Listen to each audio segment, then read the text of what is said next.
Hi friends, in this video let's talk about Eomonth function in Power BI DAX. First of all, let me talk about theoretically what is Eomonth.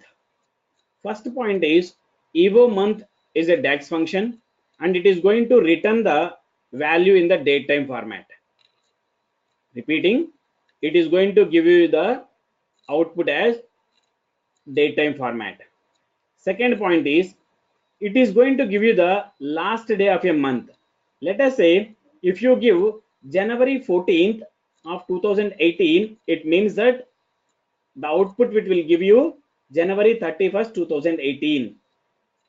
It takes any day of a month and it gives you the last day of a month. Let me show you practically how to implement in the Power BI DAX. So here in the Power BI desktop, let me load a basic table to show you that. So let's get a data, some sample data from SQL Server. So here my server name is .plus SQL 2012. So database name is sample. So here I am going to select you one basic table, so which is having some date related column. So here I have a joining date column. Let's click on load. So till here it is very common. So let it load.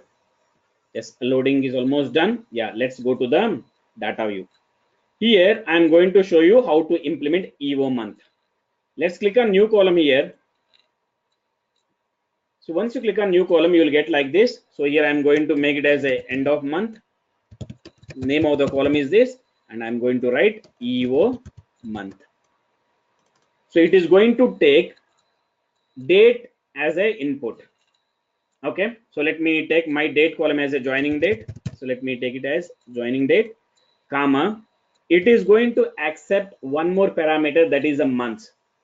So if you want to say the last date of a joining date, last date of the month, last date of the joining date, you can simply keep 0 here.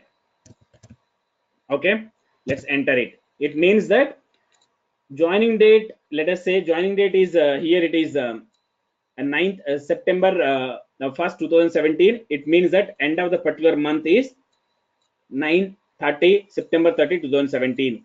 So if you want to see that particular month end of the date, you can simply keep 0. If you want the next month end of the date, you can keep as 1. If you want to see the previous month end date, you can keep it as -1.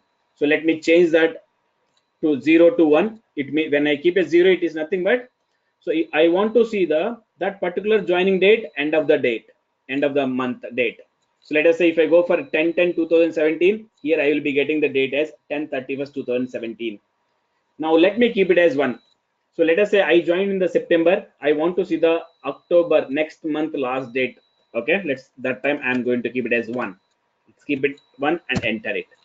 Now you can see here the joining date is 9/1/2017, but here you are getting 10/31/2017. It means that, so I have provided a value 1. It is a month value. So which month end of the date you want to calculate, that value you need to put. So 1 month ahead I want to calculate the end of the date. So I want to identify the previous month end date. So I can keep simply -1. Let's change it to -1 and enter it. So once you do it, you will get the previous month end of the date.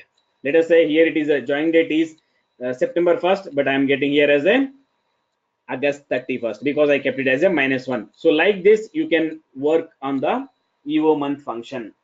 I am repeating the definition of the Eomonth. It is going to return the output in the datetime format of the last day of a month.